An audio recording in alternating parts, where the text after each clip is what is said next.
Howdy, folks. Welcome back to Viva La Cats. I am your host, Justin Hiles, accompanied by my great friend in white, Steve Maurer. And we are here to bring you the very best of the Bearcats every single week.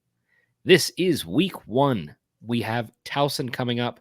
Football season is finally upon us, and we're so happy to have it back because it has been far too long without the Bearcats on the gridiron. Again, we are part of the 1012 network, so make sure to check out our network as a whole, all of the podcasts, including the 1012 pod. You can find all of that at 1012 network at on Twitter, X, whatever you want to call it. And of course, if you're not already, make sure to subscribe and also rate our show on Spotify, Apple Pods, or whatever platform you listen to us on. And before we finish all that, we'd also like to give a shout out to our sponsor, Charlie Hustle, who's dropping some awesome gear this season. And we've got some pretty cool picks for you this week of things that we want to show you and some great additions that could make a nice little spot in your closet if you got the room. So without further ado, Steve, as we've mentioned, it is week one. We are finally through to week one. Week 0 has just happened. We will cover that later in the show. But on the topic of the Bearcats, Two Deep depth chart has officially released. What are your thoughts? Surprising. First thought, man. I looked at that running back room and it is stacked. I mean, obviously, you're not gonna they didn't say that Pryor was number 4 on that room. They said so it's one of those 3. But I'm very impressed with how deep that running back room is. That is just kind of stunning to me. You got Kiner, Chance Williams, Manny Covey, redshirt freshman, and Evan Pryor, who's a redshirt junior transferring in, and Manny Covey also has an on him. So again, I don't expect us to go 4 deep, but Chance Williams must have made an impact in spring and in camp because for him to be number 2 over Pryor, it says a lot to me. So yeah. I love that. And then, Joe Royer getting being the number 1 tight end, not a complete surprise, but still probably had to earn his way. So I'm pretty impressed by that. So I like a lot on the offense. The defense is where it kind of, we just look a little young in a couple different spots for sure. Not at the starting position, but just those depth spots. You've got, I see too many FR periods in the second depth chart, potentially for my liking, especially at Will linebacker, Simeon Coleman, and then, Jaquan Shanks playing the star position, which would be exciting to see Jaquan Shanks play so early, but I don't know if I want to see him just out there in the middle of Big 12 play as a freshman. That's entirely too early to expect him to be ready to go. So hey, Steve, you can have the glass half empty view, or you can take the glass half full view, which is if you've got freshmen behind some of these seniors, some of these redshirt juniors, you might have a stud back there. You never know. It is going to be interesting to see how all that pans out because there's definitely a lot of different guys on this roster who are new to this system. There's a few that are returning, but of course, with some of those transfers, you got a lot of redshirt senior transfers in here. I think you just like to see a lot of these guys get out on the field. And if you have some of these freshmen, if they're redshirt, if they're regular standard old freshmen with standard old eligibility, get them on the field, man. I think getting some experience, getting some reps early can only be good for them. And I think in this game, it's probably going to be the game that you're going to see them the most out of the entire season. Yeah, for sure. That's hopeful. We are very hopeful for that. Hopefully it is. We saw Barry Jackson get out there in that first game of the season. One of the things that has not changed over the past few years, even though it seems like everything has changed, is that 4-game rule for redshirts. So I would like to definitely see some of those guys get some run out there. Cincinnati's a 30.5-point favorite, dropped 2 points this week. So our friends in the Bearcat Therapy group chat were getting worried about that. Worried about some linemen being out this week. Look, guys, knock on wood, say your prayers, do all the things you usually do when the Bearcats win. And hopefully we're not talking about something catastrophic next week because I don't want to. And I think that would be bad for this entire fan base as a group. But anyway, I do want to see some of these young guys play. And I think, like you said, Justin, we need to get them some playing time early because, you're really not going to get them some playing time late unless things have kind of Right. progressed poorly, and I do want to see what these young guys can do, but you're trying to win 6 games, man. You're trying to get to a bowl game, so it's just you got to hope for health. And um, I think the other thing, with uh, I forget his first name. I think it's Jalen Hunt, but Dante Corleone, the backup to Dante, being out for the season. I'm interested to see what happens with Dante on Saturday. I would be very surprised if he plays on Saturday. I don't know anything. It's just personally, just because it's it's an FCS opponent. Do you need him? I mean, Right. no. Maybe you get him out there for 1 or 2 series. If you're fine treating this like a preseason game, obviously respect your opponent and everything. But if you're fine treating it that way, then just get him out there for a little bit if you feel like it. I don't feel like you Right. need to, just because he's proven what he can do over his first 3 years here. And you can just, if he's ready for next week, you just put him out there next week and let him go. That's true. And I mean, I think, there's a lot of guys too that I think, you shouldn't necessarily risk in this game, but it's the first game of the season. You're going to have to get them reps. And of course, as we've learned over the period of time as Cincinnati fans, but any football fan in general, health matters. It's one of those things that gets to you at the end of the season, halfway through Yeah. the season, a lot of times, and especially when you're playing in the Big 12, which is so physical, especially for a lot of these, defensive linemen who are really defending the rush a ton and are just taking a little bit of a beating. I think that's going to be one of the things to consider, and hopefully, like you said, we can keep some of that health. One thing that I do want to do real quick is just kind of run through the entire just starting lineup on both sides of the ball. Yeah. I don't think there's a ton of surprises, but the few that we did mention, I think are definitely interesting. As far as the offensive line goes, it is interesting too. This is something that if you're not super familiar with at least eligibility for a lot of these guys, there are 4 redshirt seniors and a starting senior in Philip Wilder on that starting line. So that is a very veteran line that should be hopefully very much up to snuff and should be making some good improvements and strides off of last year. But, another thing to consider, that's going to be a lot of turnover after this year. So hopefully these guys can kind of go out with a bang and bring a lot of quality reps for the Bearcats this season. But with that said, going down the list at left tackle, John Williams; at left guard, D'Artagnan Tinsley; center, Gavin Gerhardt; right guard, Luke Kandra; right tackle, Philip Wilder; tight end, Joe Royer; wide receivers, got Jamoy Mays, Tony Johnson, Tyron Smith, Aaron Turner, Xavier Henderson, Xavier. We The never right know. way to say that word. Yes, Xavier.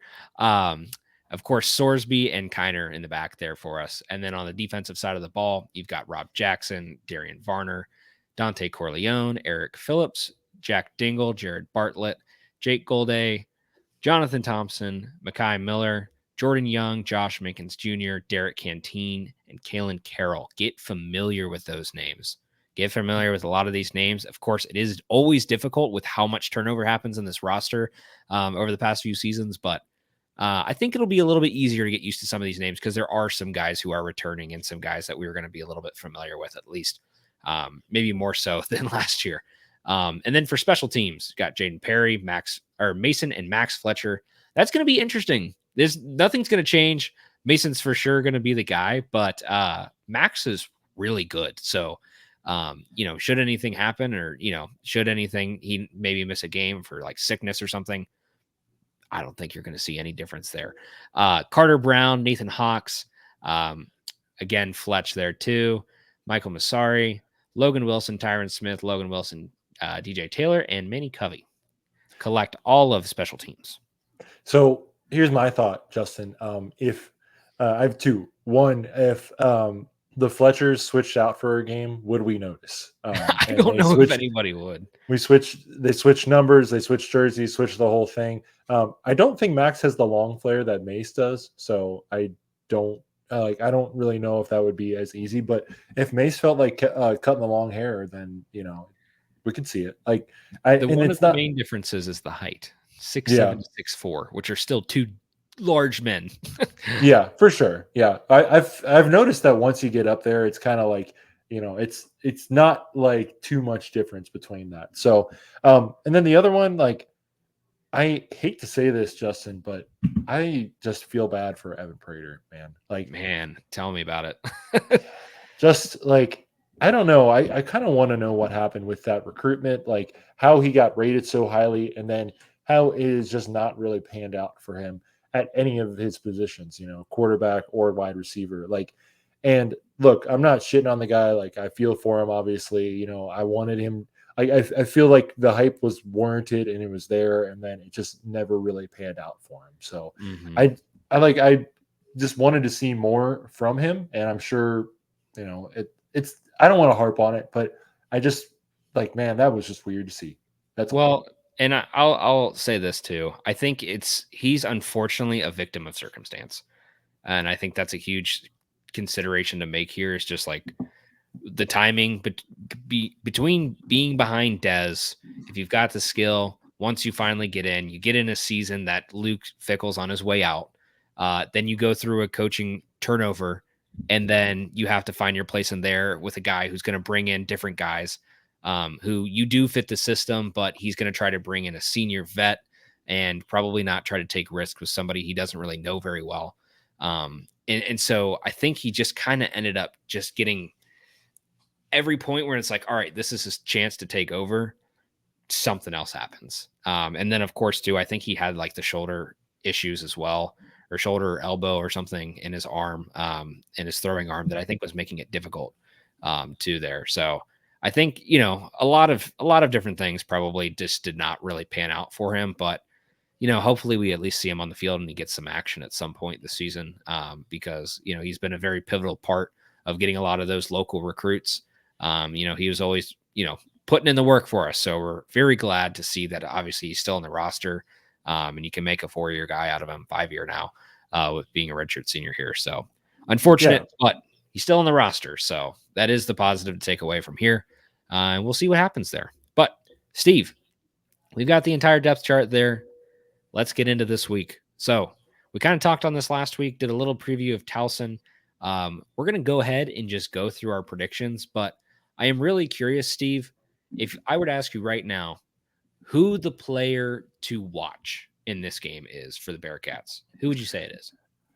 Yeah, I mean, really, to me, it's Chance Williams. I want to see what he can do as kind of like the backup to Corey Kiner, because, Corey is definitely going to be a big part of this. But I think a big part of UC's offense was Miles Montgomery last year. It's like just kind of the change of pace back. Like Kiner's obviously going to get the bulk of the carries, but it's Chance Williams for me, and it's just the defense overall. I don't know how much you're going to be able to glean from, an FCS game, but we found out pretty early in the Miami game last year just that we were getting cooked like early. So, and, we weren't really tested in the Pitt game because their quarterback was basically the much younger version of like 40-year-old Ben Roethlisberger. Like that was how bad he looked during that game.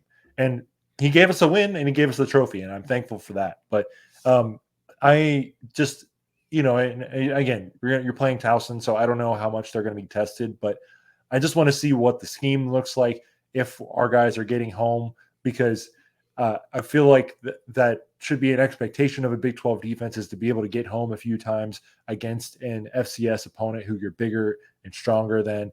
And I just want to see what it looks like.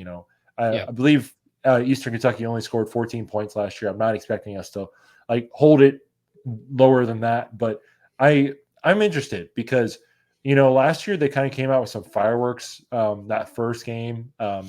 We jokingly made some tweets about how good this team might be. So Justin, I already have a tweet scheduled for next week, a year after I tweeted "Are we one of the good teams in the league?" tweet, saying, "Guys, don't take too much after week one. It's only week one." So I got something planned out already for that. But here's the thing, though, Justin. Those two guys, and then I want to see what Tyron Smith can do as well. And then if Justin, we get to see Sorsby in a 3rd and 4, 3rd and 5, 3rd and 6, where it's a longer down. I want to see what decisions he makes, how he's able to progress, and how he can get to his targets. They should be able to, like, they're not going to be a perfect offense on Saturday, so I want to see what Sorsby looks like, because really he is overall the key to this season. If Yep. Sorsby can get you out of some tight spots when your run game's not working, that will open up the run game.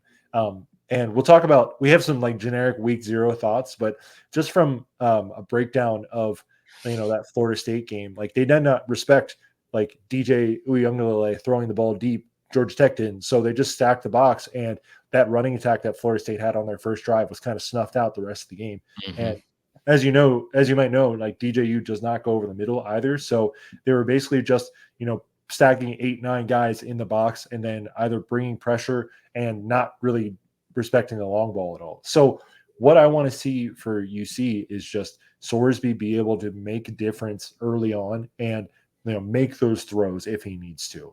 He kind of has to be a game manager this year. He really doesn't have to do too much, but if he can do more than that, I want to see it. Yeah, and I 100% agree. I think for me, the two biggest targets that I'd want to see in this game, as far as I guess sort of positional groups, would be, of course, Sorsby with the QBs. I want to see, the biggest thing that I want to see out of him, like you said, is just that management and ability to get down the field, and also just the consistency. That's the biggest thing that I'm looking for, because I think one of the things that felt very missing last year, whether it was Emory or whether it was Brady out on the field, whichever time you're looking at, you had some movement, but it started to fall apart. And it's not just like on the QBs. It's not just on, the whole offense or everything. Like it's the whole system. But overall, there were too many times that we fell flat.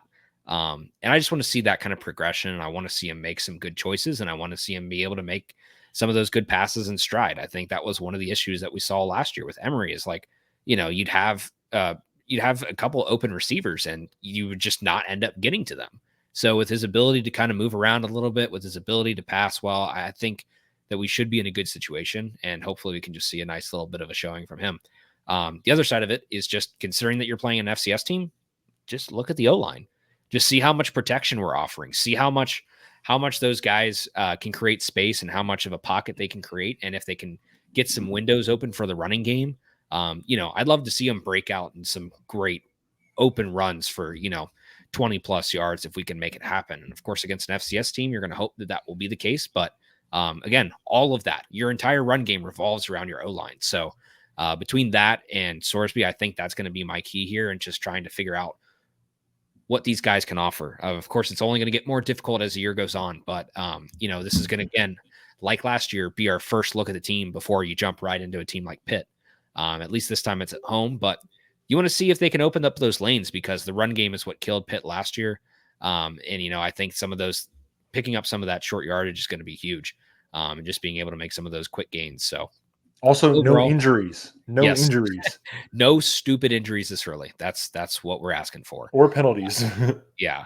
And that too, like, I mean, it's an FCS team. Like, don't just stay clean the whole time. Stay clean all around the bases. Steve, we're introducing an old but new revamped kind of segment of this, which includes our weekly predictions. So we are going to be taking the numbers from a specific betting house, but we're not going to tell you which one because they don't sponsor the show, so we don't sponsor them, but we do use them. That's besides the point. Steve, right now, the spread for this game, the total for the game, and the money line's here. You got to give me the three. What are you going to take? So right now, I need your money line between Cincinnati and Towson. The total over under is 53.5, and the spread is 30.5. So money line, who are you taking? Cincinnati. Okay, pretty easy. Cool. No explanation needed. Total 53.5, over or under? I lean over, because I don't think that, it will probably you can see a garbage time touchdown happen, and it's not unreasonable to expect the Bearcats to put a few points on the board. They should be more talented and better than Towson. Clearly. Okay. Fair enough. And the spread, 30.5. Hammer that spread, baby. Cats by only 30.5 this game. But I mean, last year they got to a point where I was like, could we go for 90? Like that one of these games, Justin, I want them to like just be ruthless and hit 90 just to finally certify the meme. What was the team? Was it Oregon that put like 100 on Portland State? Somebody did that to Portland State a few I years ago. remember Oklahoma State a few years ago put like 83 up on like Arkansas Pine Bluff or somebody like that. Somebody's going to get hurt this year, but it's not going to be the Bearcats. Steve, if I were to go on the inverse of this, of course, you got to take Bearcats on the money line. That's no questions asked. And if it were, then we've got some problems. Some major issues. Anyways, with that said and out of the way, total, I don't know. I think I'm going to go the under here. I think it's going to be all Bearcats, but I think it's going to be the under. So that's where I'm going to go. Take the other side of that. And spread, got to hammer the over. Like, you got to take it. You got to hammer the Cats. I like it. Hammer the Cats. Yeah, sorry. Hammer the Cats. That's where we're going. Overall, I think it makes a lot of sense. Bearcats score a bunch of points. Don't let Towson score points. Win the game by a large margin. That's your goal. Football's simple. If you think of it like that. Stay clean and healthy. Those are your goals. Everything else, just make it happen. I like Steve. it. So, speaking of SCS teams, there is a certain outlet within Cincinnati that they're in Hamilton. They're not even in Cincinnati. Fair enough. Fair enough. Don't give them that shine. There's a certain outlet in the greater Hamilton County area that believes that Cincinnati is of the quality of an FCS team. Now, they didn't say that, but they basically said the horrible, horrible words of Cincinnati is a bottom tier Power 5 team, Power 5 program. This got a lot of people really angry. Deservedly so. They know what they're doing. They put up a great clip, which is just going to get a ton of plays. So I guess not shout out to @Seabox Sports for this fantastically horrible, god-awful take from Mr. Tissot himself. Tissot. I don't know how we say that. But we've got some time. We're going to flame this guy now. So let's just start from the top. The question asked was, is Cincinnati, what is Cincinnati like in this coaching landscape, in this job landscape? Like, what is this program's worth? So the man talking is an Alabama grad. So we've already got some bad ground to start on. Who's also an Ohio State fan. Yes. Alabama grad, Ohio State fan. Who cheers for both Alabama and Ohio State. Square that one for me, folks. Yes. He is. You can't really put anything else on it. That does enough explaining on itself. Basically, his whole point, which is very much a hater take from his own words, starting off, said that Cincinnati is in a state that you can't control. I will say this much to that. Will you always be the best team in the state when it comes to recruiting or any of that? No. You will probably not ever be the top tier team in the state. Fair point. However, a state that you can't control, Cincinnati absolutely can and has proven over time that they can get a lot of really, really strong recruits out of Ohio and out of the Ohio area. It is a battle. You do have to fight off a lot of the Big Ten schools. But now that you're in a power program, I think the biggest disconnect right now really just revolves around Satterfield's pipeline, which is not an Ohio pipeline. But I think once you establish some of that ground there, I think there's a legit chance that like you can start to really make some moves, especially now that you're in the Big 12. You've got the NIL, you've got the money, you've got the brand, like it's all there. And that's just a hater take. Like I don't know. Steve, how do you feel about this? Yeah, so Justin, we did this exercise, if you remember, during the lost episodes of 2020 when all the boys were still hanging out. We went through all of the Power 5 schools and asked what we were better than. And at that time, we said we were the 25th best of all the Power 5 schools, which, I mean, maybe we've dropped off a little bit. But, I mean, the football program to me is like one of the better parts of it. Like if he was like doing a all sports take and like shitting on the fact that we were like really bad in the Directors Cup last year. Like, okay, I'll give him that. Like we weren't very good. Don't give him fuel, Steve. He's not gonna watch this. He's an Alabama grad. I mean, like you can't like put 2 and 2 together. So, but here's the thing too, Justin. I don't think that he is off on his take about Ohio like not being owned by us, but like think about this, Justin. Like Ohio State has been recruiting nationally for a good 20-25 years now. Like, and just the nature of the sport is that you recruit nationally. And Cincinnati, like, traditionally has not really gone up to Cleveland much to get guys. It's been in this state of Cincinnati radius of 300 miles around the school. Mm-hmm. And it's also like, guys who are from like the Pittsburgh area, guys. Now we're getting guys from Georgia. We've had guys from Florida before in different pipelines. So using a 1980s like recruiting argument for that, number one, not my favorite. Number two, like we just showed that Cincinnati can be better than Ohio State in a year of football because we made the playoff in 2021 and they didn't. Now, obviously, they had different things happen that year, but they still did not reach the playoff in a year that Cincinnati did. So again, like that's not this run the state thing or whatever.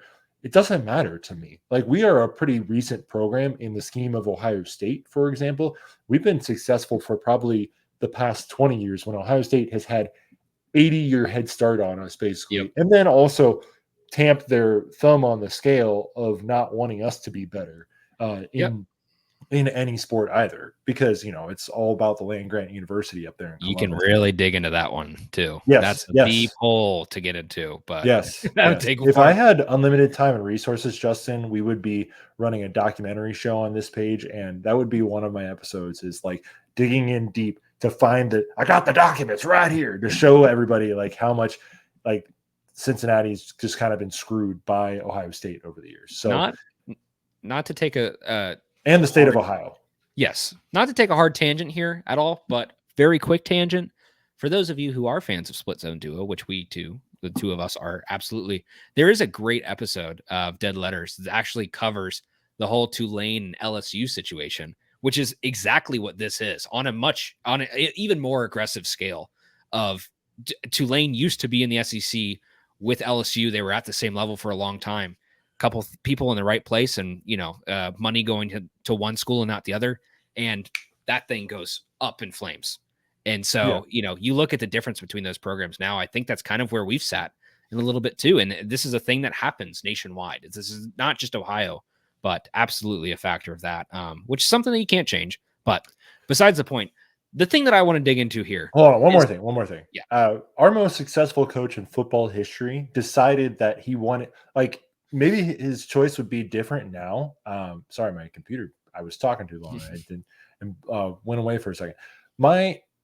He could have decided to, like, theoretically now, if Luke Fickell were like, in the same situation he is now, and he was offered like in this hypothetical, like UC would still be in the American, not in the Big 12. Like he might not take that job. He might just stay as a DC at Ohio State because he'd just be waiting for a bigger job. I feel like those defensive coordinators are not really taking those kind of jobs right now. And Luke Fickell, he could have just stayed at Ohio State forever and just, been the coach and waiting again. And he decided to come because he knew what he could build at Cincinnati, and he built it. And to me, with an Ohio pipeline too. Let's not forget that. Yes, completely right. So it's just a loser take, man. Like, there's also just the fact that you can point out at least 5 schools in every other Power 4 conference. And just the fact that we have football means that we're better than every school in the Big East as well, if you're counting like the basketball conference Power 5. So like, it's just, I think like we're better than Vanderbilt, Cal, Stanford. Like, I don't want to spend all night naming off teams, but I do think we're in like the middle of the pack there. Like, and obviously, one rough year should not dampen the 20 years of success that we had prior to that. So to me, it's just an uneducated take. I know he was trolling. I don't really care about that. Get your facts straight, boy. Yeah. And don't flex your Cotton Bowl trophy picture on me when you went to Alabama. Like, get get off my back with that. Like, take a picture with a real trophy. Coming from someone who has 2 national championship trophies in our lobby, and Alabama has much more, but like, you, of all the years that you were in school there, you decided to take a picture with the Cotton Bowl trophy. Like, come on now, what are we doing? And I enjoyed your meme, by the way, last night. Thank too. you. Yes, that's so for those of you who didn't see, this brother At Viva La wears Cats a Pod on tall- Twitter. At Viva La Cats Pod, this brother wears a tall ass hat, so we had to make it taller. And we went into the weeds, and actually that went from 110 when I left off, which is where I ended it, to it's at 200 now. So technically there are 9 more steps to this process that need to be taken. But I think we've told the story. I think the meme has been done. We've told the story. Furthermore on this, I just want to keep digging on this because I think there's some other things that I, again, like these things annoy me. It is a troll and hater ass take, but these are some of the things that I think honestly, like, people overlook with this program. But also, like, the next part of his whole argument about all this was the fact that he dug into that Cincinnati is far away from the pipeline of the Big 12. In this modern day and age, it doesn't, like, I don't think that matters at all. I don't think people do not care about your locale to a conference. It's like, oh, well, this Oklahoma kid, you're not going to get. No, we're not going to get the Oklahoma kid because we're never looking for the Oklahoma kid. We know that we're not going to win that kid in that state. We don't care about that pipeline. That's not us. That's not Cincinnati.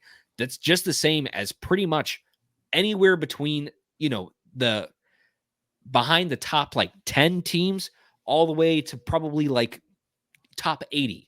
That whole segment of teams, unless you're like right in that zone where you can recruit anybody and steal them from another state like that, like a top program that's going to the CFP every year or every other year, if you're not that program, you're not doing that. So you're not paying attention to that pipeline. I think that's another outdated take that just doesn't have any ground or basis, because with that, with NIL, with the transfer portal and everything that's going on nowadays, it doesn't matter who you are or where you're from.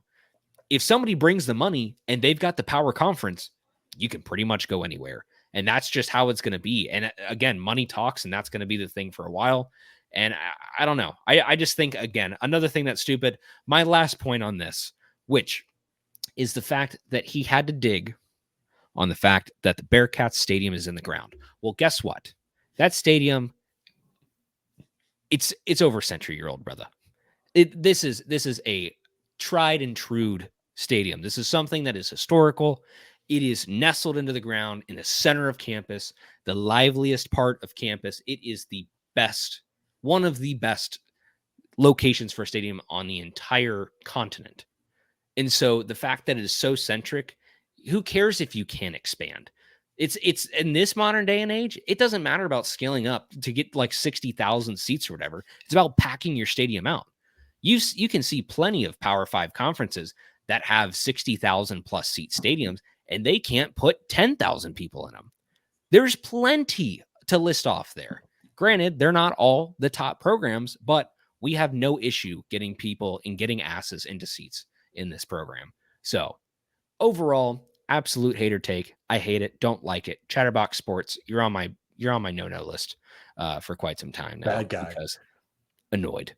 Certifiably annoyed, but he did it. He did what he was looking for. He got more press. So we did talk about him on this show. Yes. You know who is a bunch of good old-fashioned boys who are getting some positive press on this show, and well-deserved, Justin? Who might that be? Charlie Hustle, baby. Charlie Hustle, your number one source for all the Big 12 gear you can get. Best conference gear, as my friend Justin said. Best. I forget what exactly the tweet was, but it was something like, "What conference has gear better?" or something. It was something where it was almost like a drill tweet, where the words were like not fully matching up, but it made the tweet a lot better. So I will say that. Justin, you and I did draft our Big 12 sides who we think are going to get better, and I think what we should do for the winning team is we buy the winner one of a Charlie Hustle shirt of their choosing with one of their teams on it, or we just buy them how about this, Justin? Let's put the Big 12 mascot tee up for grabs this season with our Big 12 draft from Charlie Hustle. How about that? There you go. There you go. I like it. I like it a Okay, lot. that's our stakes. Winner gets that, and loser has to eat Gold Star or something like that. And do something else stupid. Let's also dig into this too. So, for those of you who haven't seen these shirts, if you haven't already, look at Steve right now. Go on your phone, go to YouTube and look this up if you're on Spotify or Apple Pods. Steve's got a beautiful shirt, Cincinnati script. Charlie Hustle dropped it just about 2 or 3 weeks ago. Absolutely chef's kiss, beautiful. Works for everything. It's going to be the great option. This is our pick for this week of your shirt to wear for this weekend with the whiteout in Nippert Stadium kicking off against Towson. And of course, speaking of Nippert Stadium, can't go unmentioned. The other brand new shirt that they just dropped as part of their stadium series, the Nippert Stadium in Cincinnati, Ohio. Lovely, lovely graphic of Nippert. Getting the whole thing encompassed. I love the fact that they've got the trophy hall in there as well as a little section of the rec center. It just feels complete.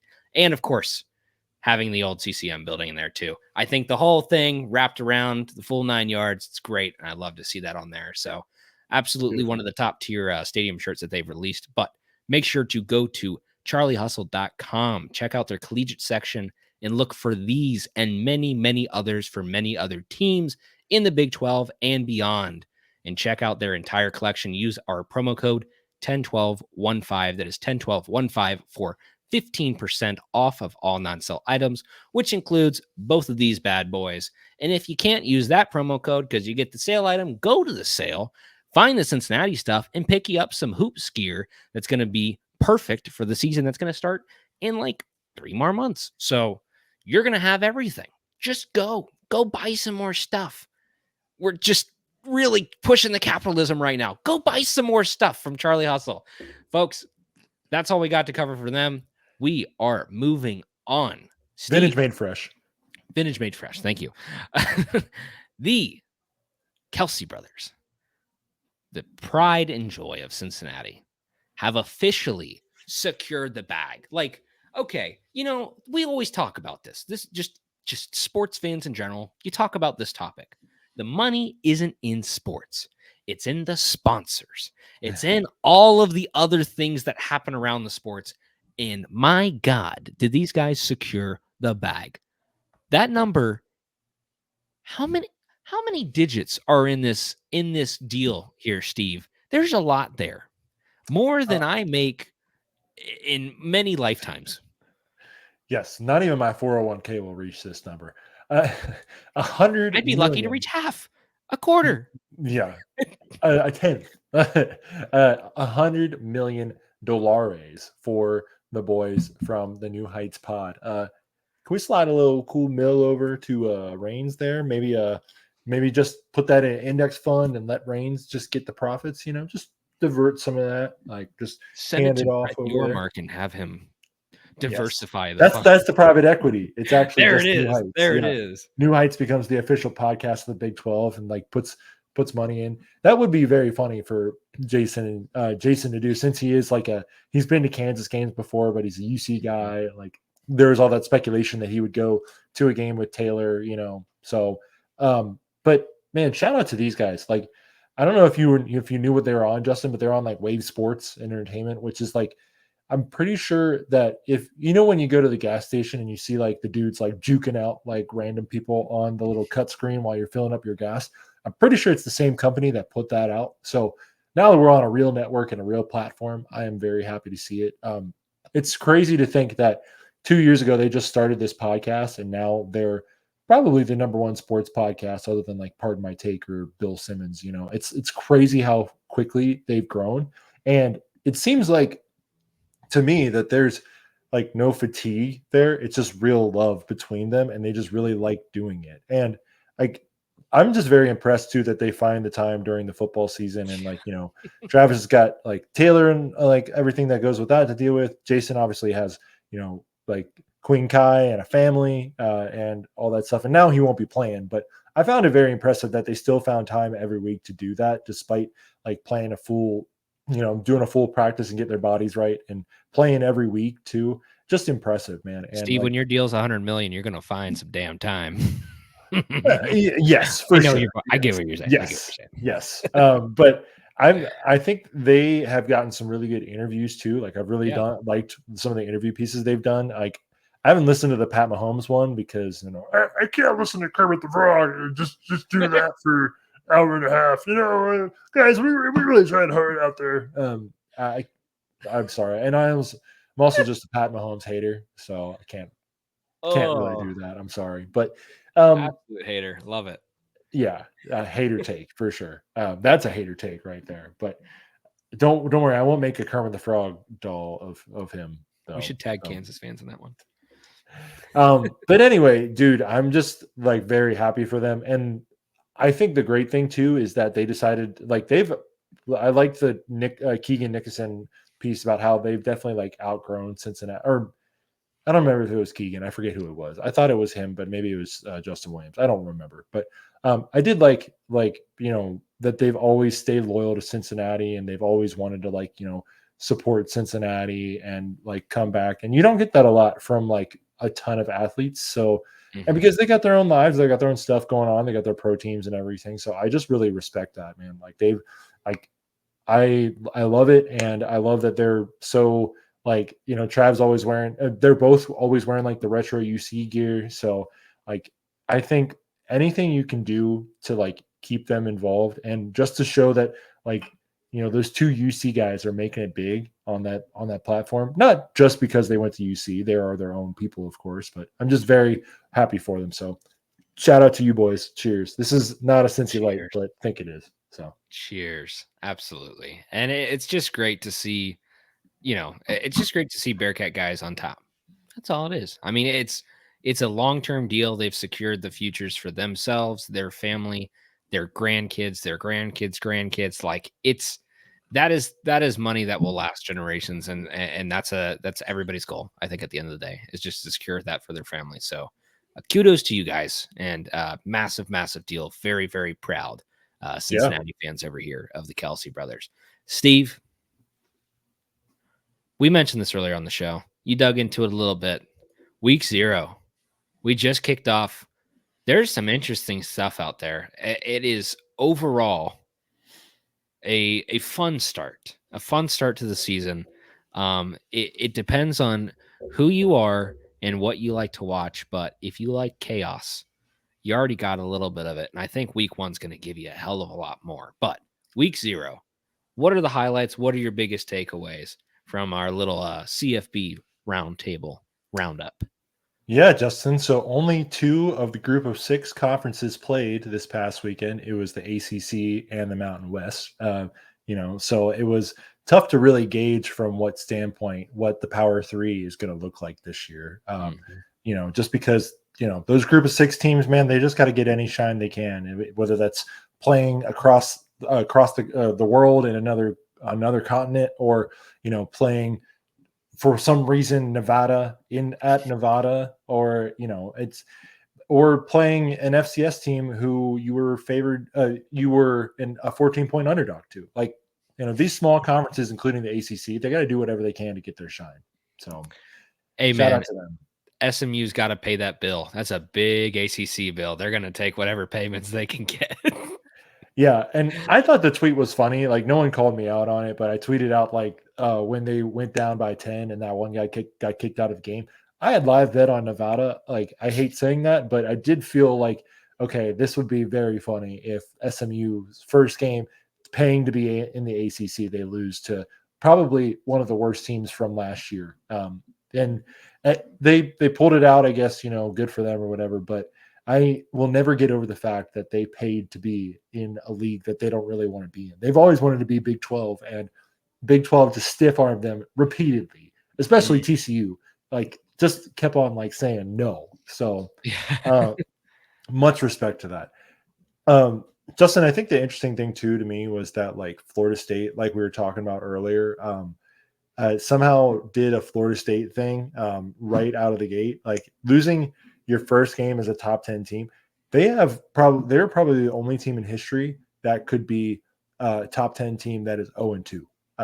because there's no new rankings that came out this week. They don't come out True. until next Sunday. So, well, sorry, next Tuesday, because you got the Monday game. So with Florida State in it. So if they lose, and BC with Thomas Castellanos is a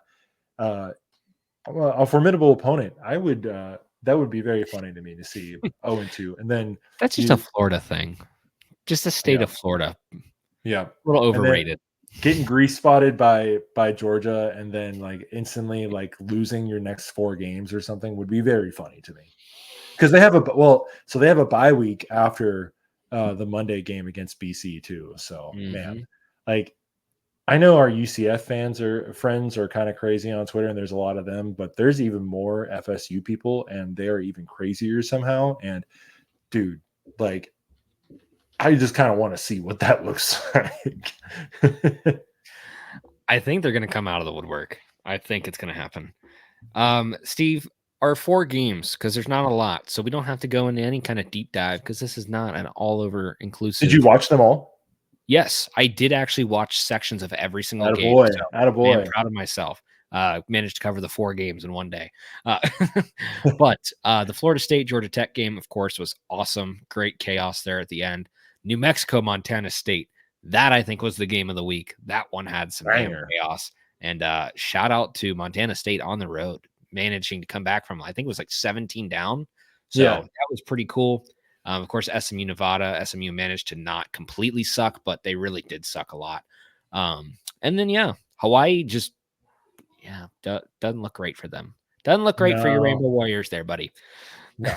No, especially if you give up a touchdown to tie the game to Delaware State, a team who nobody should ever be tied to because they're that bad. It's not going to be good this year for the Rainbow Warriors. I think Delaware State was like 1-10 or something last year. Yeah, the Godfrey was quoted on a recent Split Zone Duo as saying, "I don't know how that is a real football team," because he watched them play Army last year, and he was just stunned. So I was stunned too, watching Hawaii be close with them. So I don't know, man. It was just nice to have football back for a week.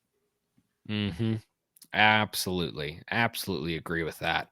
I have one thing that I want to hand out here. So there's, of course, going to be a massive slate with week 1. We're all the way back to full speed with that. But Saturday, we could go into a crap ton of games. I just want to point these out. And I think this will be fun for us to do weekly, because we do this with our pick 'em pool anyways. But games to watch, games to pay attention to. I'm going to give you at least one for Thursday and one for Friday. The Thursday game to keep your eye on, because this one's going to be fun. I think everybody's kind of got it on their radar. North Dakota State at Colorado. Watch that one, because I think there could be some fireworks, and I think it could be really interesting. That's ESPN primetime at 7 p.m. God's time, Central Time.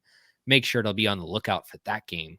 And then Friday, not the best slate, but I don't know. You could look at TCU Stanford. Stanford's a team to watch. They could be maybe not terrible. And, it's going to be your first look at one of the Big 12 teams, aside from Utah, which has a very easy game against Southern Utah the night before. So I think those are going to be the 2 games for you to pay attention to this week. And then, you get to Saturday, man. It's the full slate. You got Clemson, Georgia. You got Penn State, West Virginia. Enough said. That's going to be great. I think that is the big noon game this week. Yes. So. So to me, Justin, it would be funny. Like, I know we have our West Virginia fan friends. Shout out to the Raspy Voice kids who are, just getting everybody hyped up for that game. But I do kind of think it would be funny to see them lose that game, just get like absolutely killed in that game. Kansas former offensive coordinator Andy Kotelnicki going to be back with the Nittany Lions for that game. I believe he put up a healthy amount of points the last time he went to Morgantown 2 years ago, when Kansas had a walk-off winner in overtime with Kobe Bryant sealing a pick 6 for the walk-off there. So I want to see too, Justin, like it would be funny for me to see them lose, but future Big 12 team Miami, they do play at Florida on Saturday, and Godfrey has called that an anxiety bowl, which I like. I promise we're not just we have our own takes. We're not just spitting out sports. And then I really want to see like some of the other Big 12 teams play. Like there's not like crazy amount of good games within the conference, but like, do you think Arizona State will get its only win of the year on Saturday against Wyoming? Like there's some intrigue going on this weekend. It's possible, but it's possible they could lose that. The other one I'm really interested to see is I think UNLV could be pretty solid this year, and they start off with Houston. And we're going to see how good Houston is just based on that game alone. Yeah, for sure. Not to make a bunch of measurements off of week one, but I think that's one you could probably bookend really fast. Also, an August Day game in Houston just sounds like the Devil's Taint, man. Just absolutely horrible. Just awful. Like, my God. I think aside from the other games that we mentioned, the only other one that I think deserves a ton of eyes really fast is the Notre Dame Texas A&M game. That's going to be interesting too. High ranked game, 7 versus 20. And then of course Sunday and Monday you got the 2 primetime games there with USC, LSU, and Boston College, Florida State. So overall, for you, very fun state for week one. I agree. Question for you though: would you like to see a day game on either one of those 2 days? On which days? Sorry, Sunday or Monday, and Sunday and Monday. A day game on Sunday, like because you got the night game, obviously, but like during the day, like you got the whole day. Like I feel like there's got to be some like I don't know, some teams that want to be able to play that weekend. Yeah, with no NFL on the slate. Yeah, that's what I'm saying. Absolutely makes sense. I think it would make a lot of sense to just put a few more games there and kind of spread them out. And I understand that everybody wants to do Saturday, and it's the whole college football thing, but like I kind of would like take over Labor Day, make it your whole weekend. That's true. That's a great point. Yeah, like why not make it like you just like the weekend, like make it a big weekend. I mean, nothing is ever conjoined in the sport, and everybody's just like shooting from the hip and doing whatever they want. But why don't the TV powers that be come together and make that happen? That's a fantastic idea because you already have a weekend that everybody's going to just be slumming it with some friends, cooking some dogs, hanging out, not doing a whole lot, just having fun outside. Holiday weekend, yeah. Makes sense. You got Monday off. You can have the hangover Sunday night. It just makes sense. I think with Steve, you're onto something. You're onto something. We're going to tag every large corporate entity that covers sports, college football, and we're going to make it happen. I want to shout out every large entity real quick that covers professional football that shit on Desmond Ridder. You are on my list today. You're on the shit list. You are on it. Anybody who made a DoorDash joke today, you are on my list. Because when Desmond Ridder does eventually lead a team to a Super Bowl, I am going to have some receipts. Now, Justin, let's just mention it real quick before we move on to the Bearcats Sports Wrap-Up. Unfortunately, Desmond Ridder was cut today by my current hometown Arizona Cardinals. So, sorry, Cardinals, you will not be getting any more monetary support from your boy here. I did actually consider buying a Cardinals Ridder jersey if he made the team this year, but you decided to go with the man who threw a wide open pass to a Denver Broncos defender for a 94-yard pick six. Yeah, and that just shows you what the Cardinals are like as an organization. So you chose Justin. You got to see these 2 guys play against each other in college. No, that's what I'm talking about. Twice. Yes. 3 times, if you think about it. And Desmond Ridder won all 3 times, and you're still like, I want that guy. Like, I can't help you. You'd rather take that guy over the 3rd winningest college quarterback of all time. Bastards, I tell you. I want to make a joke, Justin, but I don't really feel like it's a good one. I'll just say it's a 6-letter word that starts with an R and ends with an M. So, it just NFL and quarterbacks, like you can come up with it in your own head. But I am sad for Des though. I hope he finds his feet. Our guy Dolly Drama tweeted at us like saying maybe he should like rejoin the program if he doesn't find another role. I would love to have him back on the squad, open arms. But I gotta think there's some place for him in the National Football League. Like I know. I watched a couple of those Falcons games last year. I know it was rough, but like I've been on Desmond from day one. Like I was literally watching him on scout team at practice in 2016. And I was like, this guy's pretty good. I like this guy. And like, it just hasn't unfortunately worked out for him in the league. But like, man, I really like everything that he did at Cincinnati, obviously. And it just makes me sad to see that he's just not been what people have wanted him to be, Well, so. And let's say this much too. I think one of the biggest things that really just bothers me about this whole situation is this is a league-wide issue. Is you there is no patience for any of these year one, year two guys. Like all of these guys are expected to hit the ground running because you have so many other rookie quarterbacks who are doing so well so fast. I think even Brady talked about this. There's just not enough time to develop these guys and not enough time for these guys to really get a little bit more of a feel for the NFL before they kind of just get thrown out there. And also, I put a lot of blame on Arthur Smith. Just that's enough. That's enough of an explanation. Steve, our last segment of the night, hit us with it. Bearcats Sports Wrap-Up. So, Justin, we are going to do a little live Bearcat Sports Wrap-Up because your boy, unfortunately, was working today and was not able to give it a full rundown. So, unless some company, Justin, who is very generous and wants to, toss us a Kelce Brothers-esque bag, I will unfortunately have to work and do this podcast. So, just one of those days. But so let's look at some of the results recently. Unfortunately, I am just learning now that women's soccer did drop their first game of the season this past weekend on the road at Central Michigan. So unfortunate result, but shout out to the soccer girls. They are playing this weekend at home against Louisville on the 29th, which is Thursday. So get out there and support the soccer. We got cross country coming up this weekend at the Sandbell Invitational in Indiana. And then we've got women's volleyball starting their season with a home match against Illinois on Friday at 3. And then obviously you've got the football game on Saturday, women's volleyball again, hosting a match at 3 p.m.